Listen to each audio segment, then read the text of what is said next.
You want to reactivate inactive articles really quickly? In this video, you will learn how SnapTrade works.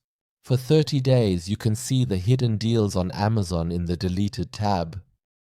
Amazon has the ability to deactivate articles if there are pricing errors. For example, if the prices are set too low or too high. Before reactivating, these errors should be corrected. Price errors often result from falling below or exceeding the price limits set in Seller Central. Check and adjust these. You can find a detailed guide on how to expand or delete price limits in Seller Central under the information icon. Another reason for inactive articles may be a price that's too high. Ensure to check max prices of deleted items. Are maximum prices used that are far above a typical market price? As part of the strategy, the cooldown feature can lead to setting the maximum price as the offer price during low selling times like the early morning hours, resulting in price errors.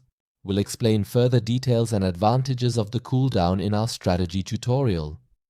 Adjust the price ranges of inactive items by downloading the item list from the deleted tab, editing the price ranges in the CSV file, and then uploading it again. Alternatively, you can make the adjustments in SnapTrade.